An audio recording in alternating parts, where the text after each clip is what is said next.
បាទសូមជម្រាបសួរអ្នកទាំងអស់គ្នាសុខសប្បាយជាទេថ្ងៃនេះ Hello everybody how are you today Hello student បាទថ្ងៃនេះខ្ញុំបាទ Mr. សំសុធាសូមការអនុញ្ញាតចូលខ្លួនមកបង្រៀនភាសាអង់គ្លេសទៀតហើយថ្ងៃនេះយើងរៀនមេរៀនទី3បន្តបាទរៀននៅភាសាអង់គ្លេសថ្នាក់ដំបូងបាទរៀនចំណាំអក្សរអង់គ្លេសហើយនិងអក្សរខ្មែរហើយវីដេអូនេះផងដែរបាទខ្ញុំសូមអធិស្ឋានទុកជាមុនក្រែងលោកខ្ញុំបាទធ្វើទៅមានការខុសឆ្គងបាទយ៉ាងណា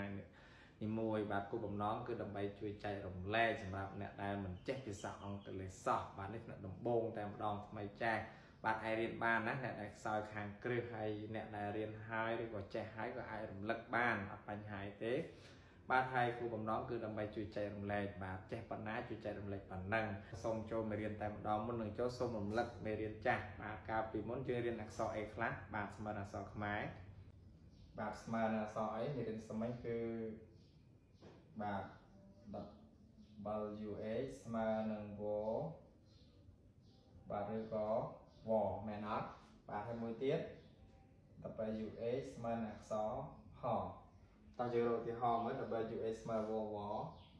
example បាទ example y នេះបាទហេតុអ្វី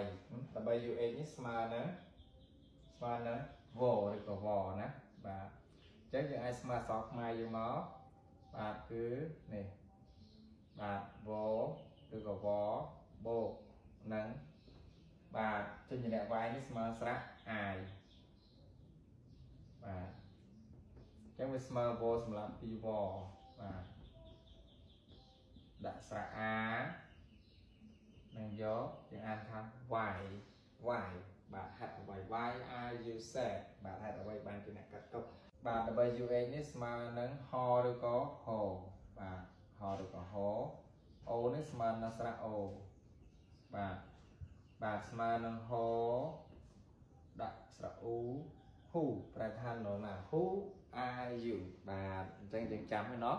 បាទឥឡូវកុំឲ្យខាត់ពេកយើងចូលមេរៀនថ្មីបាទថ្ងៃនេះយើងរៀនបាទចំណាំអក្សរ ng ម្ដងបាទណាយើងមើលយើងឧស្សាហ៍ឃើញហើយនៅខាងក្រោយណា ng នេះស្មើនឹងភាសាខ្មែរអក្សរងឬក៏អក្សรงបាទងឬក៏ងយ៉ាងណាឥឡូវយើងមើលឧទាហរណ៍ឆាប់យល់ឧទាហរណ៍យើងច្រៀង sing តើអ្នកចេះច្រៀងទេ Can you sing បាទ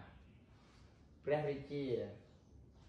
King បាទយើងមើលនៅខាងក្រោយ King បាទព្រះរាជានៃយើងសង្ហា